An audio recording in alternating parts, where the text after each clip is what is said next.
What if the sea itself was your throne, its storms your weapon, and every wave bowed to your name? This was the fate of Poseidon, the lord of the oceans. Poseidon was born in the dark Titan palace, but his father Cronus swallowed him as he did his siblings to defy a prophecy of being overthrown. Trapped for years in his father's belly, Poseidon was freed by his younger brother Zeus, who used a potion to make Cronus vomit them out. Emerging grown and strong, Poseidon hugged his family and joined the 10-year Titanomachy War, wielding a trident crafted by Cyclopes to unleash waves and quakes against the Titans. After victory, the world was divided. Poseidon claimed the roaring seas and dove into the ocean to rule as its king. Poseidon embraced his watery realm and plunged into the blue abyss, where sunlight faded and coral palaces sparkled like jewels in reds and pinks.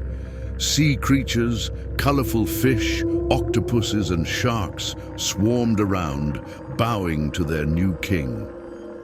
With his trident, he built a massive palace from glowing shells, hard corals and sea gems that shone underwater, placing his throne at the center, surrounded by green-haired nereid nymphs and playful dolphins circling like loyal pets. To test his trident's power, he struck a huge rock, and a freshwater spring burst out along with the first horse, Skiphios, with bronze hooves that shook the ground, a golden mane that caught the wind, and a strong body that could run fast. This horse symbolized his rule over horses, seas, and storms, but in this beautiful deep, Poseidon felt lonely. Then he saw the stunning Nereid Amphitrite dancing on the waves, her long blue hair flowing and her smile like moonlight. His heart surged like a giant wave, and he resolved to win her. He readied his golden chariot, pulled by hippocampi, half-horse, half-fish creatures with shimmering fins, and began a thrilling chase across the oceans that defined his passionate, adventurous rule. Amphitrite, daughter of Nereus, the old sea god, feared Poseidon's love, knowing his stormy temper could be calm one moment and raging the next. She fled fast, hiding in the far-off Atlas Mountains, where cold winds blew and no waves reached. Poseidon didn't give up, sending messengers like fish and seabirds across the waves to find her. A clever, loyal dolphin with silver skin and curious eyes found Amphitrite and spoke softly, weaving tales of Poseidon's true love. He'll keep the seas calm for you and build a palace full of treasures. Convinced by the dolphin's smooth words, Amphitrite saw Poseidon was not just powerful, but deeply in love. She returned, and they married in a massive underwater wedding, with water currents swirling like music, bioluminescent lights glowing like stars, and sea creatures celebrating with flips and dances. In gratitude, Poseidon made the dolphin a constellation, Delphinus, to shine forever in the sky. Their marriage birthed Triton, a half-man, half-fish son with a big conch-shell trumpet that could control waves and calm storms. This family filled Poseidon's palace with joy and strength, showing he could blend love with his wild power. In their stunning coral palace under the sea, where walls sparkled with colorful shells and sunlight filtered through the water, Poseidon and Amphitrite raised their family. Triton, their son, had a fishtail and strong body, blowing his conch shell to command the seas, calming storms or sending waves for fun. Their daughters, like Rhode, goddess of Rhodes Island, and Benthesikime, goddess of deep waves, helped run the ocean realm with their sea beauty. But Poseidon's wandering eyes led to secret affairs. With Demeter, the earth goddess who turned into a mare to escape him, Poseidon became a strong stallion and fathered Arion, a black horse as fast as wind who could talk and run on water, and Despoina, a mysterious goddess worshipped in hidden temples. These affairs grew Poseidon's legacy, blending sea and land like horses that lived in both worlds. But Amphitrite's jealousy flared. She punished Poseidon's lovers, like Scylla, a beautiful girl turned into a six-headed dog monster with snake legs that ate ships. Poseidon's family grew, and his children showed his dual nature, sometimes gentle like nurturing waves, sometimes destructive like quakes that shook the world. Using his Earthshaker title, Poseidon showed his strength by striking the ground with his trident in many places, creating freshwater springs and strong horses. In one old tale, he tamed wild horse herds and gifted them to humans for farming and war, as horses symbolized his speed and power. This power stretched to earthquakes, making Greek sailors who sailed ships and farmers who plowed fields fear and worship him to avoid storms or tremors. His horses pulled his golden chariot across waves, where water parted like a smooth road and sea winds sped them up. But Poseidon was ambitious. He wanted the city of Athens and challenged Athena, the goddess of wisdom, for its favor. His gift was a salty spring, symbolizing sea power, trade with ships and fishing, but the people preferred Athena's olive tree. This rivalry fueled Poseidon's grudges and made him a god who could create or destroy with one strike. On Athens' Acropolis hill, where sea breezes blew and the city's people gathered, Poseidon and Athena competed before King Cecrops, half human, half snake, and citizens, to win the city's favor. Poseidon went first, slamming his glowing trident into a rock with a loud boom, unleashing a salty spring that bubbled with white foam and the taste of the sea, promising strong trade with ships, naval power for battles, and fish for food. The crowd gasped in awe, but Athena calmly planted an olive tree with green leaves and useful fruit, offering oil for lamps, food to eat, and wood for building, a symbol of peace and growth. The citizens and king chose Athena's gift as more useful, infuriating Poseidon. In his rage, he struck his trident again, flooding the plains around Athens with huge waves that crashed against the city walls and soaked the land. Though he lost, he left the salty spring at the Erechtheium temple as a reminder of his power. This defeat deepened his grudges, like when he fought Hera over Argos and dried its rivers to punish the people with thirst.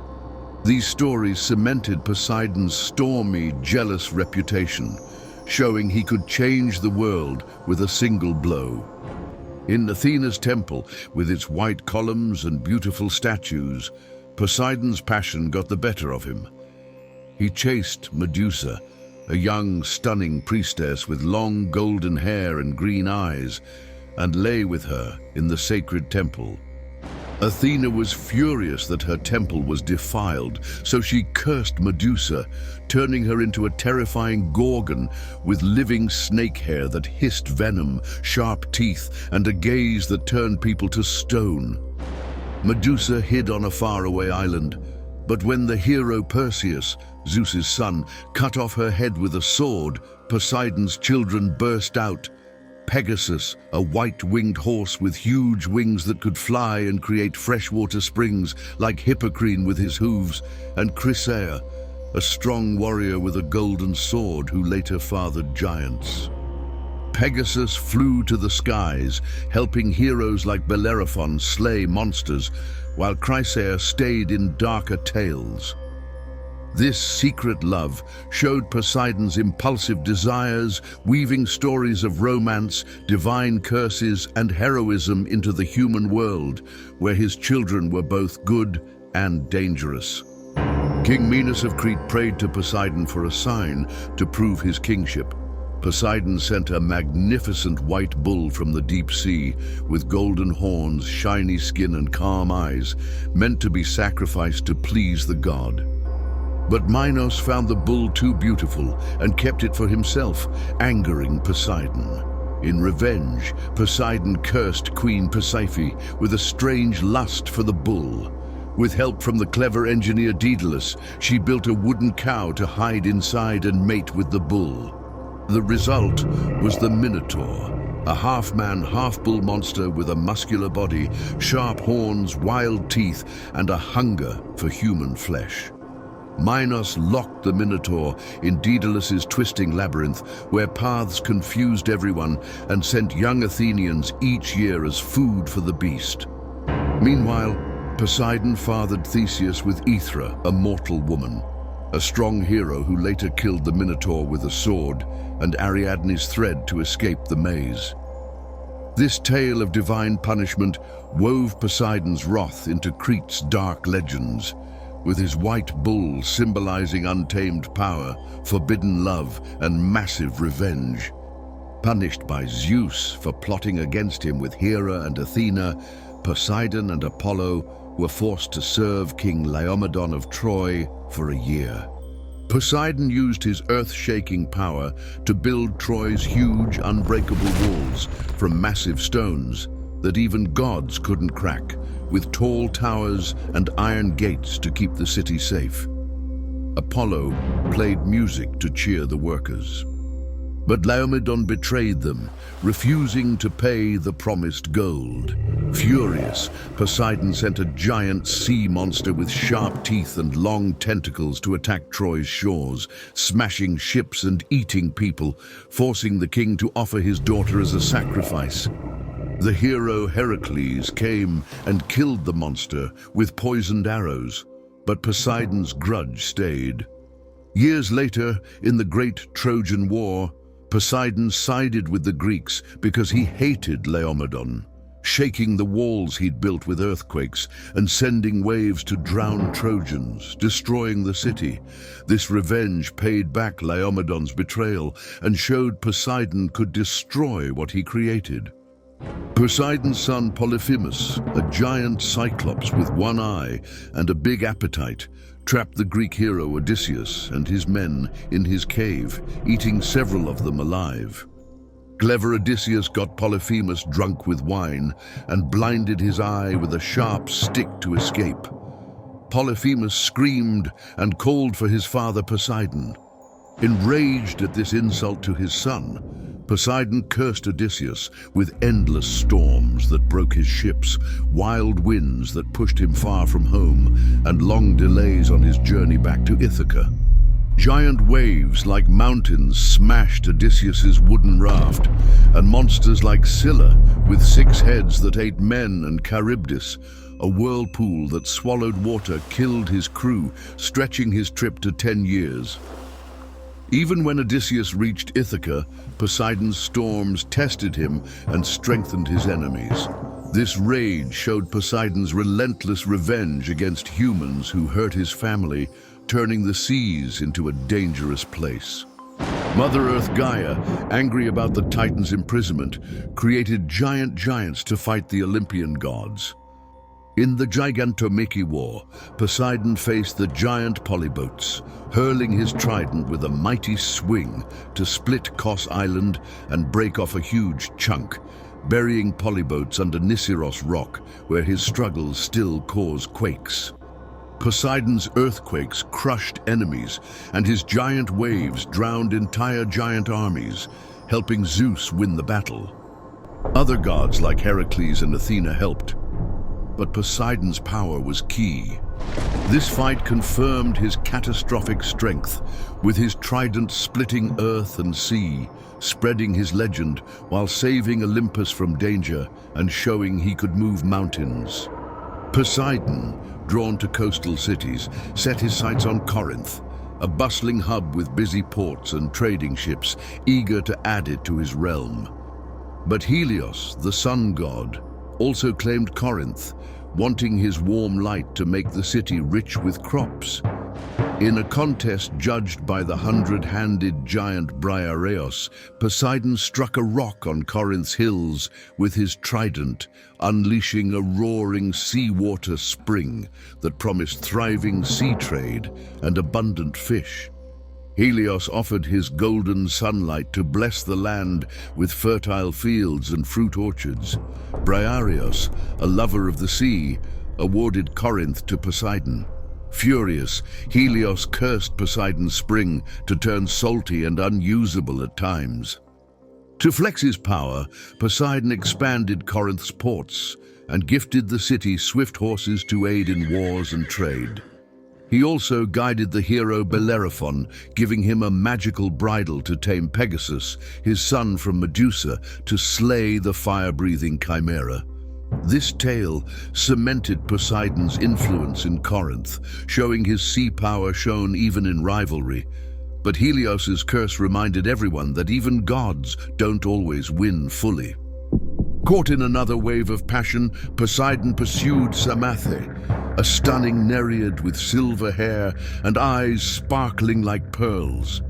Fearing Amphitrite's wrath, Samathe transformed into a seal and dove into the ocean's deep waves to escape.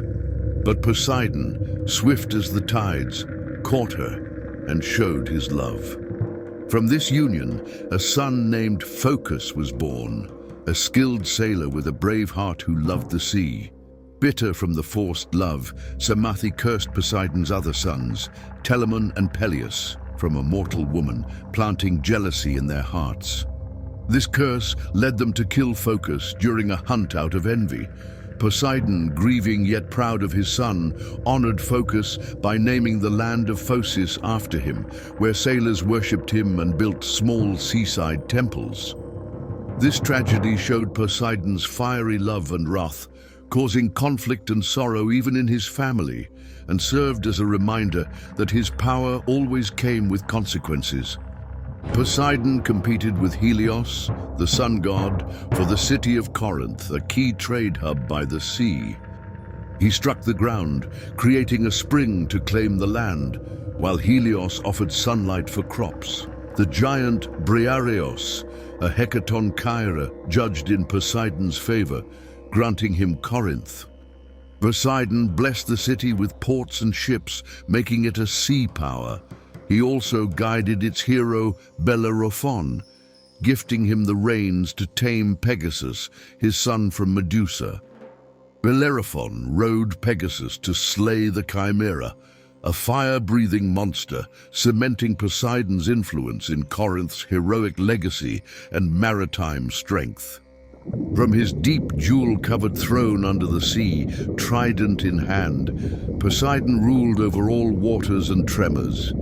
He fathered heroes like Orion, the great hunter who became a star, and according to the Greek philosopher Plato, founded Atlantis, a perfect island with golden buildings, complex water canals, and advanced people with sea power. But when they grew proud and corrupt, Poseidon sank Atlantis with massive floods and quakes as a lesson. His feats were many: earthquakes that shook lands and destroyed cities, wild horses that ran free in plains and helped humans.